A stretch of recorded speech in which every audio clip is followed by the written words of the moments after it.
نفی کا مطلب یہ ہے کہ مومن اللہ کے حکم کے مطابق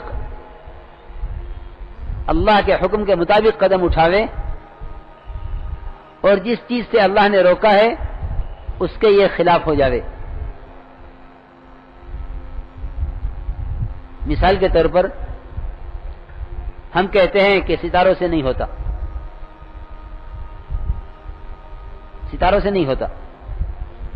ابھی دیکھنا پڑے گا کہ اس کو کسی نجومی کی خبر پر یقین ہے یا محمد صلی اللہ علیہ وسلم کی خبر پر یقین ہے. ہاں یہ دیکھنا پڑے گا کہ اس کا یقین نجومی کی خبر پر ہے یا محمد صلی اللہ علیہ وسلم کی خبر پر ہے. کس کی خبر کا یقین ہے؟ حضرت علی رضی اللہ تعالی عنہ دشمن کے مقابلے پر نکلے. نجومی نے کہا کہ یہ وقت آپ کے نکلنے کا نہیں ہے، میں اپنے حساب سے بتاؤں گا، وہ وقت آپ کے نکلنے کا ہوگا تو آپ کو کامیابی ہوگی، ورنہ آپ کو ناکامی ہوگی. علی رضی اللہ تعالی عنہ نے دشمن کا مقابلہ کیا نجومی کے کہنے کے خلاف.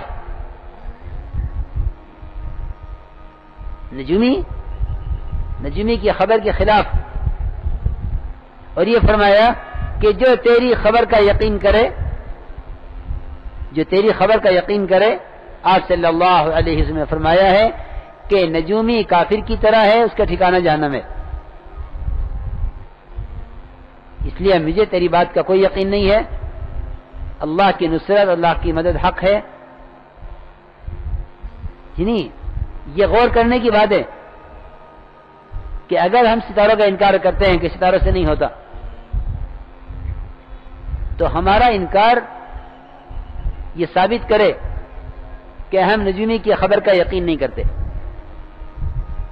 بہت خبریں اڑتی ہیں کہ یوں ہو جائے گا اور سن 2004 میں یوں ہو جائے گا، سن 2005 میں یوں ہو جائے گا.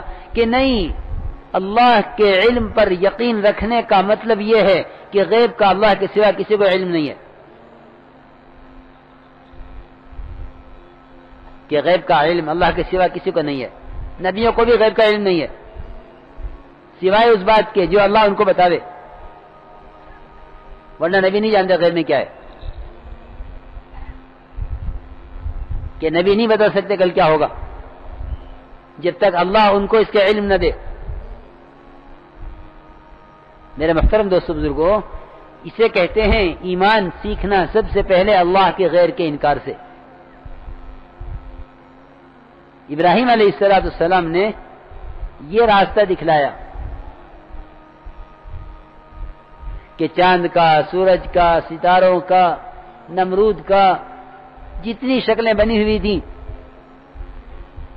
پتھر کی اور چاندی کی اور پیتل کی اور تانبے کی، سب کا انکار. جی ہاں، کہ جو چیز دیکھتی نہیں، سنتی نہیں، بولتی نہیں، ان کو یہ بھی نہیں معلوم کس نے ان کی عبادت کی، کس نے نہیں کی. ابراہیم علیہ السلام نے ساری شکلوں کو توڑ کر اپنے دل کے رخ کے صحیح ہونے کا اعلان کیا کہ میں اپنے رخ کو بنے ہوئے سے بنانے والے کی طرف پھیرتا ہوں. میں نے اپنا رخ پھیر لیا، میں نے اپنے رخ کو بنے ہوئے سے بنانے والے کی طرف پھیر لیا ہے. یہ توجیہ ہے کہ نماز سے پہلے پڑھی جاتی ہے. سمجھتے تھے کہ توجیہ کا مطلب یہ نہیں ہے کہ میں نے اپنا رخ کعبے کی طرف کر لیا، بلکہ اس کا مطلب یہ ہے کہ میں نے اپنے دل کو اللہ کے غیر سے پھیر لیا. میں نے اپنے دل کو اللہ کے غیر سے پھیر لیا ہے اللہ کی طرف. یہ توجیہ ہے. میرے محترم دوستو بزرگوں عزیزو، ہمیں اس سے یاد کرنا ہے کہ دنیا کی جتنی بھی شکلیں ہیں، زمین ہے، آسمان ہے، چاند ہے، سورج ہے، ستارے ہیں، پہاڑ ہیں، دریا ہیں، درخت ہے، شجر ہے، حجر ہے، جو بھی کچھ ہے، اور اس سب میں جو کچھ ہو رہا ہے، اس سب میں جتنے تغیرات ہیں، جتنے حوادثات ہیں، جتنے عجائبات ہیں، یہ سب کا سب صرف محض اللہ کے تعارف کے لیے ہے، یہ محض اللہ کو پہچاننے کے لیے ہے۔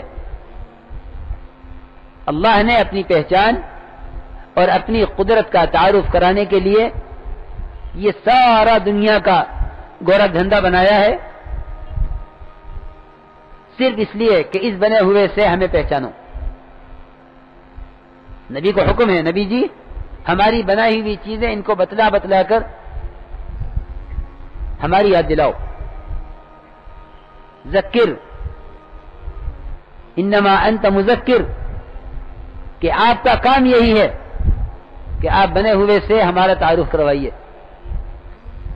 اس لیے میرے محترم دوستو، پہلی بات ایمان کا سب سے پہلا جز یہ ہے کہ جتنا بنا ہوا ہے وہ بنانے والے کے تعارف، بنانے والے کی پہچان کے لیے ہے، بنانے والے سے فائدہ اٹھانے کے لیے نہیں ہے۔ بنانے والے سے فائدہ اٹھانے کے لیے اس کے احکامات ہیں، اور بنے ہوئے کو اور بنانے والے کو پہچاننے کے لیے کائنات ہے کہ ساری دنیا کے بنے ہوئے نقشے یہ صرف اتنا بتائیں گے کہ ہاں ان کا بنانے والا کوئی ہے۔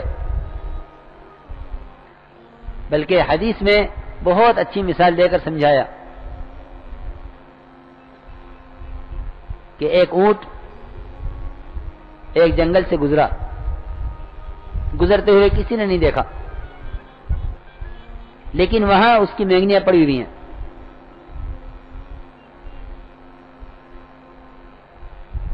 یعنی انتہائی بے عقل آدمی، نہ سمجھ، وہ بھی دیکھ کر یہ کہہ دے گا کہ یہاں سے اونٹ گزرا ہے،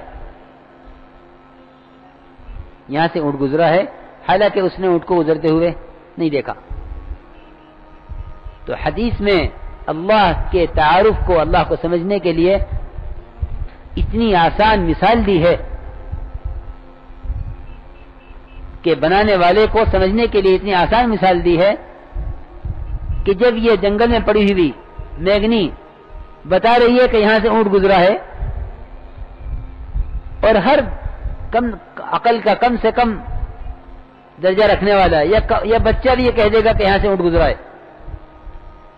حالانکہ اس کو گزرتے ہوئے کسی نے نہیں دیکھا۔ میرے محترم دوستو بزرگوں، اتنا بڑا آسمان، اتنی بڑی زمین، چاند، سورج، ستارے، اللہ کے کا یہ اتنا بڑا نظام، کیا یہ اس پر دلالت نہیں کرتا کہ ہاں اس کا کوئی بنانے والا ہے؟ اس لیے اس کام کا سب سے پہلا مقصد اللہ کی ذات عالی کا تعارف کرانا ہے۔ میں یہ بات اس لیے عرض کر رہا کہ ہماری روزانہ کی ملاقاتیں، گشت، بیانات، مذاکرے، اجتماعی، انفرادی، ان سب کا سب سے پہلا مقصد اللہ کی وحدانیت کو، اللہ کی قدرت کو، اللہ کی عظمت کو سب سے پہلے بیان کرنا مقصود ہے۔ ہمیں افسوس ہوتا ہے، ہم یہ دیکھتے ہیں کہ ہمارے ساتھی مضامین اور تقاریر کی طرف جا رہے ہیں، دعوت کمزور پڑ رہی ہے کہ اگر دعوت کمزور پڑ گئی تو سارا دین کمزور پڑے گا۔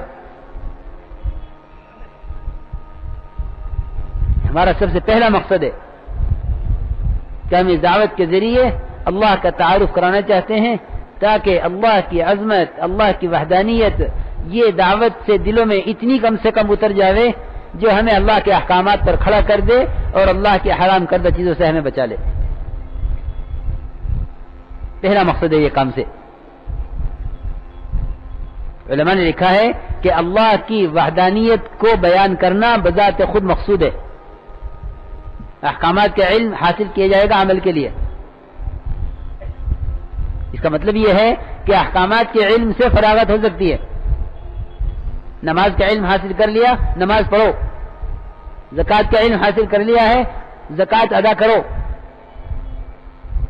یعنی احکامات کے علم سے تو آدمی فارغ ہو سکتا ہے،